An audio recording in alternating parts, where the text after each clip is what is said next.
Welcome back to another completely useless video, or if you're new, welcome to 5 of the most useless minutes of your life. We're going to make New Zealand's second ODI 11, so if you haven't already, check out part 1. As I'm sure you can imagine, we'll struggle a bit more for this team. Our top 3 looks relatively set though. Glenn Turner, Nathan Assel, and Stephen Fleming. Glenn Turner is rather like Greg Chappell, in the way that he has an outstanding record, but not a long one. Assel is a player who is better than his stats suggest, and Fleming could bat at 4 too, but I don't see a reason why. There's no other option at 3. Our options for 4 and 5 are basically in the same model as our India team. Daryl Mitchell, he's been a very good player in the few ODIs that he's played, and Tom Latham, who comes in at 5 as our keeper. And now we can look at the bowling. Mitch Santner surely gets in as our first choice spinner, but looking at the seam bowling, it's tricky. I think Snedden misses out, but as for the other 4, it's not easy to eliminate another one. Of course, we could play all 4, but given how we already have Assel's medium pace, it might not be necessary. As for our number 6, I'm looking at Craig McMillan, Chris Harris, Jacob Oram, Grant Elliott, and another one I'll throw in there, Glenn Phillips. All of these guys can bowl a bit, so with Assel and even Mitchell in the 11, I don't think all 4 seamers we mentioned should get into the team. So that means we can play Santner at 8 and 2 of these guys at 6 and 7. I am slightly controversially leaning towards Glenn Phillips, since he does bowl some spin.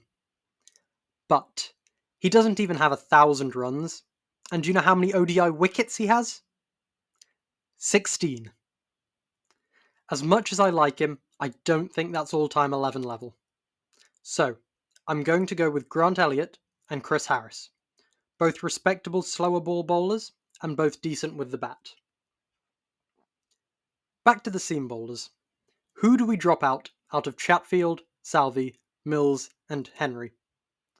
Of all the difficult choices we've had to make in this series so far, this might actually be the hardest. I'm a big fan of old players.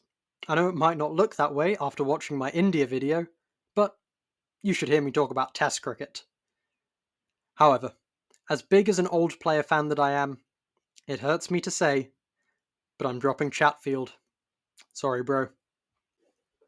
So, this team, it's not spectacular, but it's solid.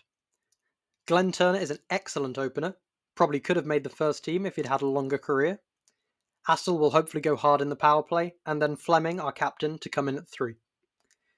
Almost spookily similar to Iyer and Rahul, Mitchell and Latham come in. They've done a great job for New Zealand at 4 and 5 recently.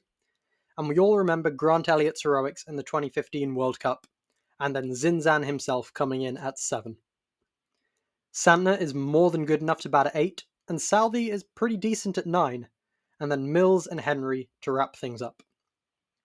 That's 3 out-and-out seam bowlers and 1 spinner, but a lot of options for a bit of medium pace.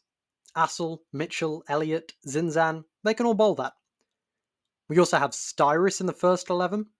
Oram and McMillan narrowly missed out. There's Colin de Gronholm. What is it with New Zealand producing guys who just bowl on-the-spot medium pace, but can't for the life of them produce any spinners? Hopefully you enjoyed this video, or if you didn't, hopefully you at least managed to kill a few minutes and think about cricket for a bit.